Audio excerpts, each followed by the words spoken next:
Bismillahirrahmanirrahim. Assalamu alaikum everyone. Today we will tackle a problem about proximity sensor. This problem is similar to the oscillating motion I discussed earlier in this video. You can watch that.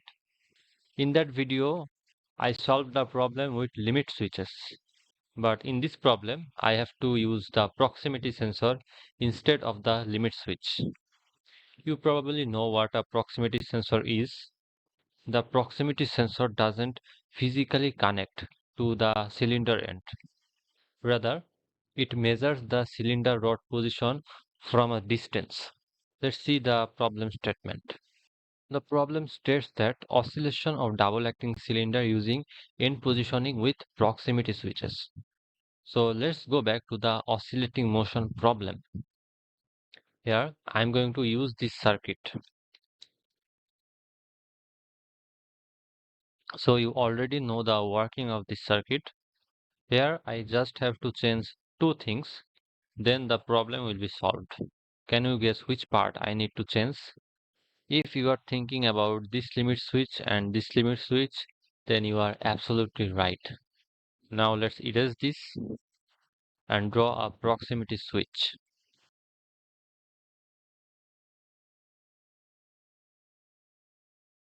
Can you tell me which proximity switch is this?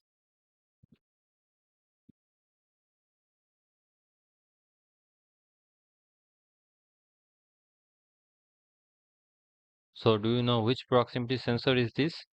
If you are thinking about optical proximity switch, then you are absolutely right. Now, this is the positive part, this is the negative, and the sensor is giving signal from this side. You can use magnetic proximity switch, inductive proximity or capacitive proximity. It's your choice. So now let me explain the working of this circuit. At first I have to press this PB1 push button.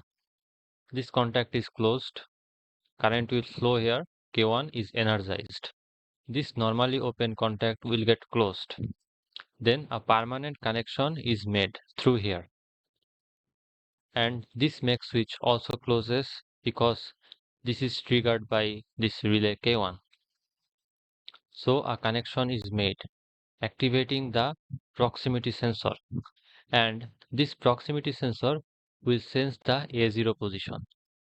So how can this optical proximity sensor sense the A0 position?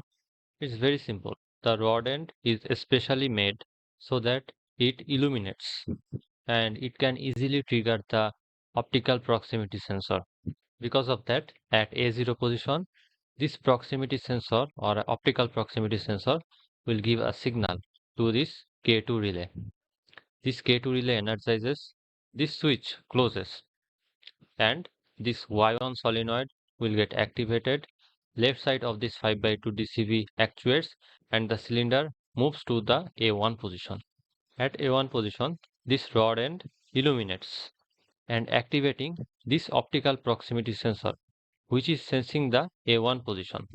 At A1, there will be a signal from this proximity sensor and it will energize the K3 relay. K3 energizes, this contact closes, current will flow here, energizing the Y2 relay. Now, the right side of this 5x2 DCV actuates, there is no signal at the left side because this proximity sensor is not giving signal anymore.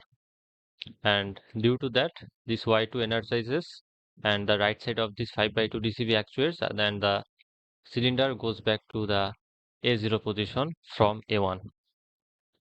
So that's the whole working of this circuit. Now let's see in the FluidSIM software.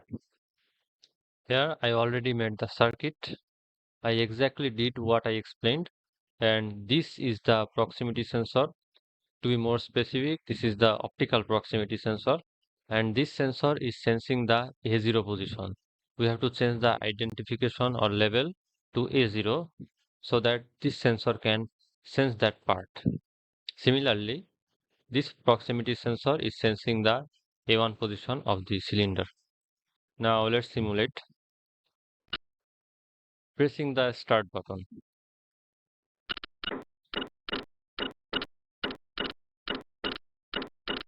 See, the circuit is working perfectly.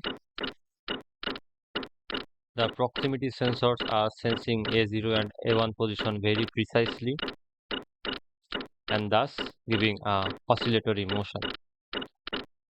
To stop this operation, I just have to press this stop push button. Then the latch connection will break and the whole circuit becomes deactivated.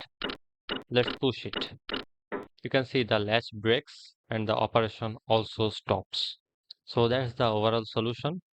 It was an easy problem, but still, if you have any doubts, please write in the comment. I will get back to you. So that's all for today. See you in the next one. Allah Hafiz.